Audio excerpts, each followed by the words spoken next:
Para ilustrar a desigualdade, eu trouxe essa imagem em que ela evidencia um dos aspectos da desigualdade.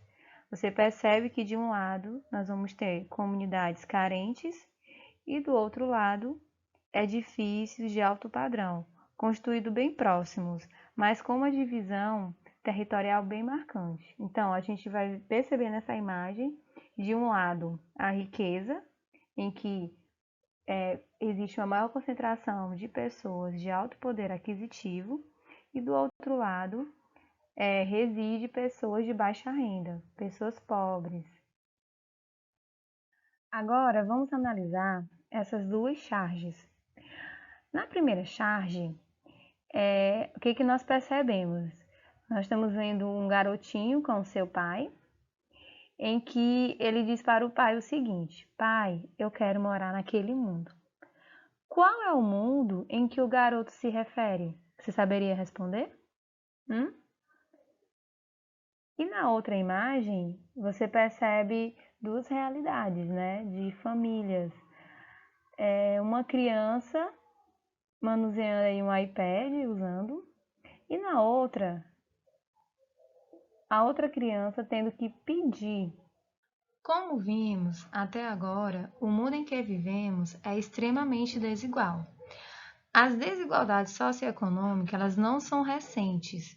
Elas foram construídas historicamente e existem em todos os países do globo, em especial nos países mais pobres.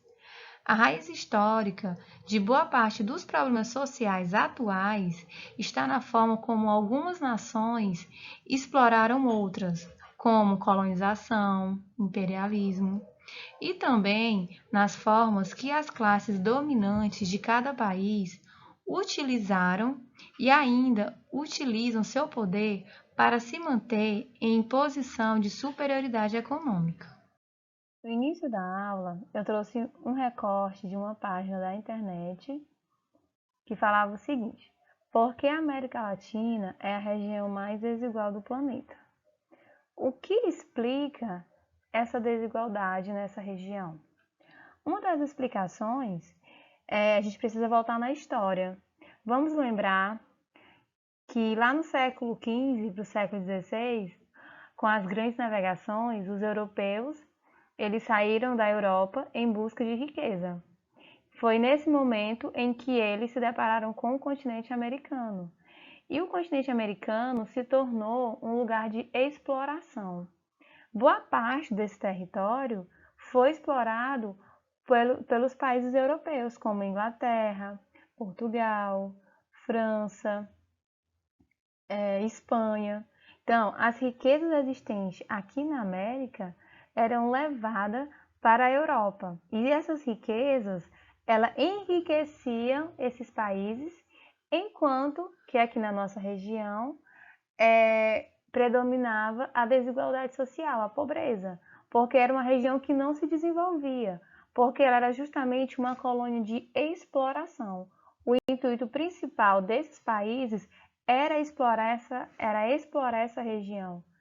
Aí, o que tornou o fruto disso tudo foi desigualdade social.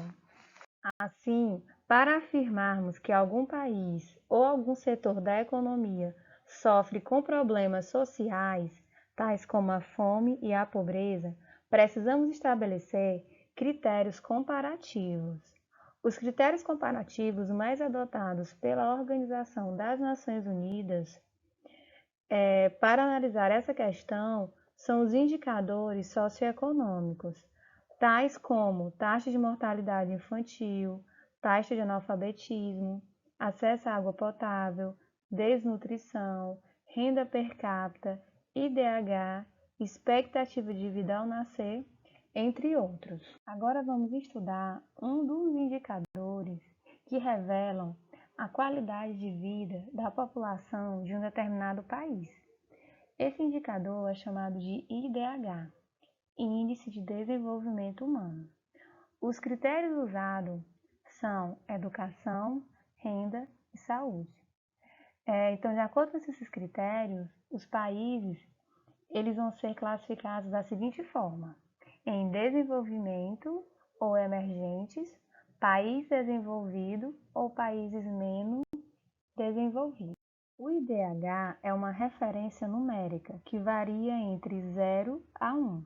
Quanto mais próximo de 0, menor é o indicador para os quesitos de saúde, educação e renda. Quanto mais próximo de 1, melhores são as condições para esses quesitos. No mundo, nenhum país possui o IDH 0 ou 1. Nessa tabela, que é do material de vocês, do livro ético, vai apresentar o IDH de alguns países. É do ano de 2019.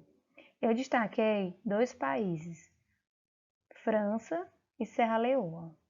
Observe que o IDH da França se aproxima de 1, significa que é um país desenvolvido.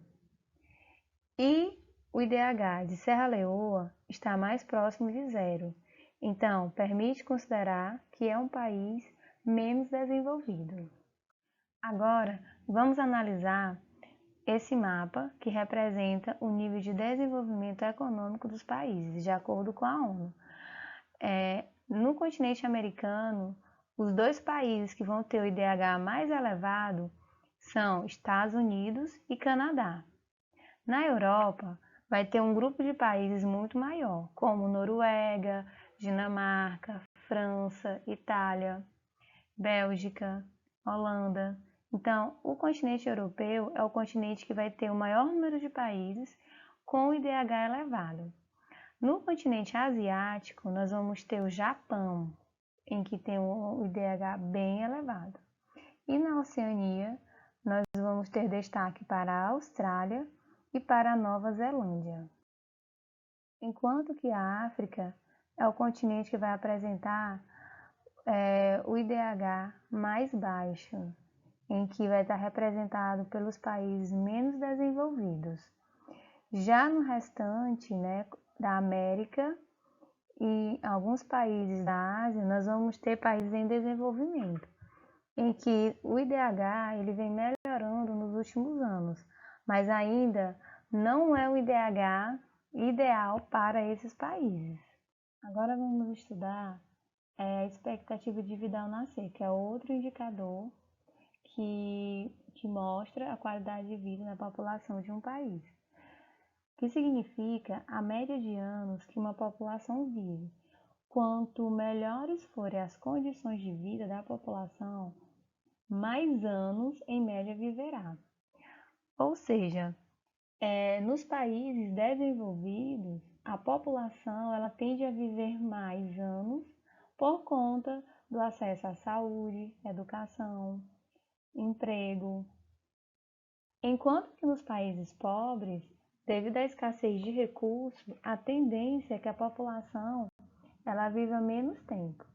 Vamos destacar aqui nessa tabela a expectativa de vida da população de alguns países. Por exemplo, aqui no Brasil, a expectativa de vida em média é de 74,5, ou seja, em média 74 anos. Agora vamos aqui para a França. Olha a diferença, 82 anos a média. Ou seja, a população vive muito mais. Agora vamos analisar aqui no Congo. Ou seja, no Congo a média de vida é 62 anos, 60 anos. Então as pessoas no Congo vão viver menos devido às condições que são mais difíceis, devido à escassez de recursos, de alimento, de saúde. E assim, meus amores, chegou ao fim mais uma aula. E aí, vocês conseguiram entender o que é a desigualdade social? Quais são os critérios que são adotados pela ONU para indicar a qualidade de vida da população de um país? Quais as causas de tanta desigualdade no mundo? Então, vamos verificar o que você aprendeu. Você vai realizar as páginas 18 e 17 do seu livro ético. Bons estudos e um grande abraço!